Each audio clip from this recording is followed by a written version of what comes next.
You found that perfect app. Maybe it's a new game everyone's playing, a handy photo editor, or a cool utility that promises to simplify your life. And the best part? It's free. You downloaded it, probably without a second thought. I mean, who doesn't love free? Free feels good. It feels like a win. You didn't pay a dime for it, right? But are these apps truly free? In a country like the US, where our lives are increasingly lived through our smartphones, the average person has dozens, sometimes hundreds, of apps installed. Many of them are free. But as we're about to uncover, that free tag often disguises a complex web of transactions, where you are not the customer. In fact, you might just be the product. In this video, we're GPing into what free apps are really costing you, and trust me, it's way more than just a few seconds of watching ads. To understand the hidden costs, we first need to understand the fundamental business models behind these free apps. Because free doesn't mean developers work for charity. They're definitely making money, just not directly from your initial download.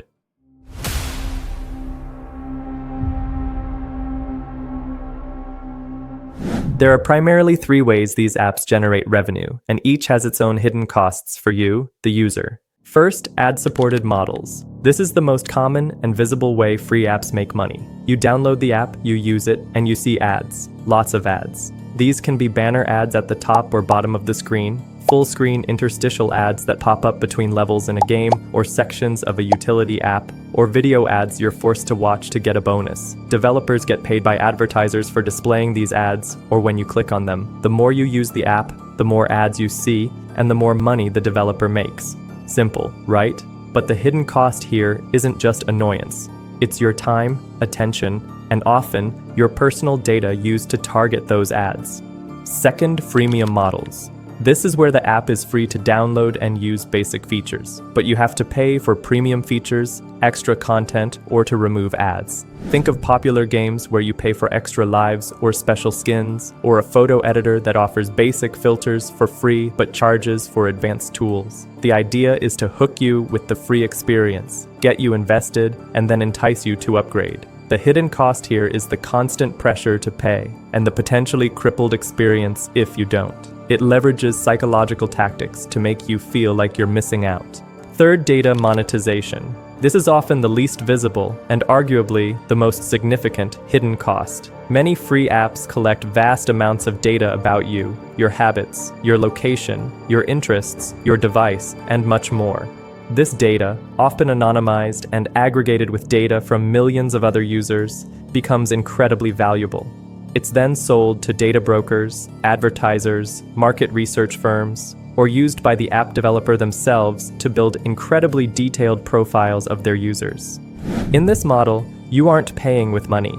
You are paying with your personal information. This is the essence of surveillance capitalism, where your digital life becomes a product to be bought and sold. So, while the price tag might say free, the truth is you're always paying. And for many apps, the currency you're trading isn't dollars, but data, your most personal asset. Let's go deeper into the biggest hidden cost, your personal data. This is the real goldmine for many free app developers, and it's fueling a multi-billion-dollar industry built on understanding and influencing your behavior. What exactly are these free apps collecting about you? It's far more extensive than you might imagine. Location data. Many apps, even those that don't seem to need it, ask for access to your precise location. Think about that weather app that needs always-on location, or a flashlight app that requests it. Why? Contacts and communications. Apps might request access to your contact list, your call history, or even your text messages. This isn't just about your friends' phone numbers, it's about your social network, who you communicate with, and the frequency of those interactions. Browse history and app usage. These apps can track what websites you visit, what you search for online, and what other apps you use. Device identifiers. Every smartphone has unique identifiers, like advertising IDs. Apps use these to track you across different apps and websites, linking all your activities to a single profile. This helps them build a comprehensive view of your digital footprint. Biometric data. Some apps, particularly those related to health or security, might ask for access to your fingerprint, facial scan, or even voice patterns. This is highly sensitive data that, if breached, can have serious consequences. Sensitive personal information. Depending on the app, they might collect your age, gender, income range, marital status, health data, political leanings, or even religious affiliations. This can be gathered directly through sign-up forms or inferred from your activities. How is this data collected? Primarily through the permissions you grant. When you download an app from the Apple App Store or Google Play Store, it asks for permission to access certain parts of your phone. We often tap Allow without fully understanding the implications.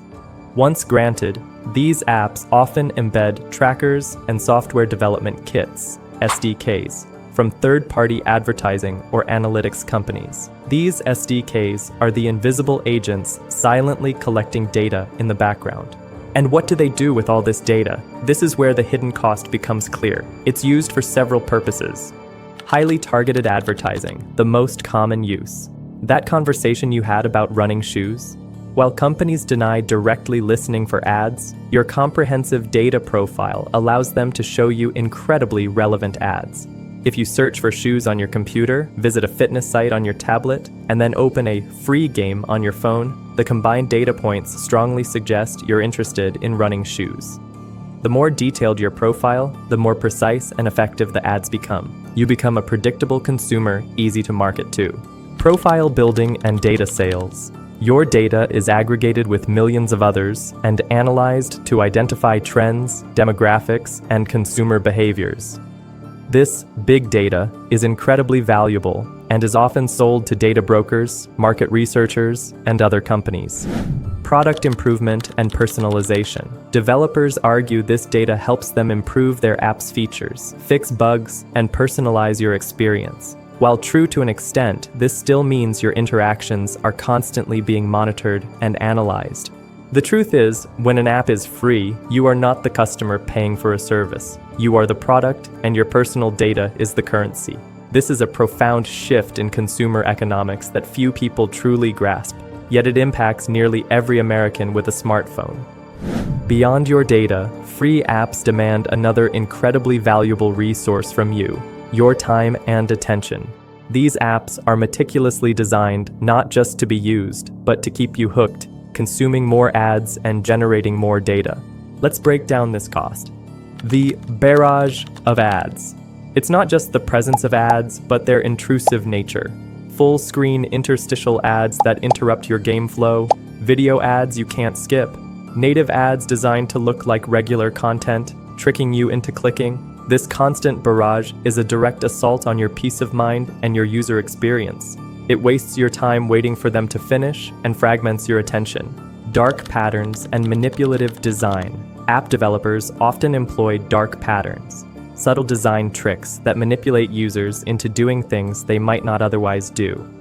Forced continuity, confirm shaming, disguised ads, gamification, and addiction loops. Notification overload. Many free apps aggressively use push notifications to draw you back in. This constant digital tugging at your attention drains your focus and can contribute to feelings of being overwhelmed. Battery drain and data usage. You might find your phone dying faster or hitting your data cap sooner, and you're paying for that through your phone bill or the need for more frequent charging. So, while you're enjoying that free game or utility, remember you're also paying with your finite time, your precious attention, and the very resources of your device. These apps are designed to maximize your engagement, because more engagement means more data and more ad revenue for them. Beyond the direct exchange of data and attention, free apps can introduce more insidious, less obvious costs, significant security and privacy risks that can leave your digital life vulnerable. Here's how free can cost you your security. Malware and spyware vectors. Some free apps, particularly those from less reputable developers or downloaded from unofficial app stores, can be Trojan horses for malware or spyware. Weak security practices. Developers of free apps, especially smaller ones, often lack the resources or expertise to implement robust cybersecurity measures. Over-requesting permissions. We touched on this earlier, but it's a security risk too. An app asking for permissions it doesn't need, like a flashlight app requesting access to your contacts or microphone, is a huge red flag. Data breaches. Even reputable free apps can suffer data breaches. If their servers are hacked, the vast amounts of user data they've collected, including your personal information, could be exposed. Lack of updates and support. Many free apps, especially those that aren't generating significant revenue, might be abandoned by their developers. In essence, inviting a free app onto your device can be like inviting a stranger into your home. You don't always know their true intentions, how well they secure your information, or if they might inadvertently leave a door unlocked for others to exploit. The cost here is your peace of mind and the integrity of your digital life. Finally, the hidden costs of free apps also manifest in the physical health and performance of your smartphone. While these might seem less impactful than privacy or security, they cumulatively degrade your user experience and can shorten the lifespan of your device. Here's how free apps can take a toll on your phone. Accelerated battery drain. Ads require power to load and display. Performance slowdown. All those background processes, ad networks, and data collection SDKs consume your phone's valuable resources like CPU, central processing unit, and RAM, random access memory. Excessive data usage. Free apps often rely heavily on downloading ads, sending tracking data, and continuously communicating with remote servers. Storage consumption. While the app itself might be small, it can quickly accumulate cached data, downloaded ads, and other temporary files. The good news is, you're not powerless against the hidden costs of free apps. Here's what you can do, starting today, to protect yourself in the US and beyond. 1. Be a permission gatekeeper. This is your strongest defense. Before you download any new app, or for apps you already have, on iOS, go to Settings, Privacy and Security. Here you'll find lists for location services, contacts, photos, microphone, camera, etc. Tap into each one and revoke access for any app that doesn't absolutely need it to function. On Android, go to Settings, Apps, or Apps and Notifications. Permission Manager. From there, you can see which apps have access to your location, contacts, files, and media, etc. Turn off permissions for apps that seem suspicious or unnecessary. If a flashlight app wants your contacts, that's a red flag. 2. Read App Store information carefully. Before downloading, check the app's details on the App Store or Google Play Store. Consider paid alternatives. If an app is crucial for you, consider if there's a paid version or a reputable paid alternative. 4. Use privacy-enhancing tools. Ad blockers, privacy-focused browsers, VPN, virtual private network. 5. Manage notifications aggressively. Go into your phone's settings and turn off notifications for any app that's constantly bugging you or sending irrelevant alerts. 6. Regularly audit and delete apps. Periodically review all the apps on your phone. Delete any apps you no longer use, especially those you downloaded out of curiosity. For individuals, navigating the world of app permissions and data privacy can be daunting. And for businesses, the risks associated with employees using these free apps, from data leakage to malware, are immense. This is precisely why Tileris exists. Need to strengthen your defenses against cyber threats? We're here to help. Request a demo or consultation of our expert AI agents and cybersecurity applications, so we can show you how Tileris works in real time. And don't forget to click that subscribe button and share this video with your friends and colleagues. Stay safe, stay sharp, see you in the next one.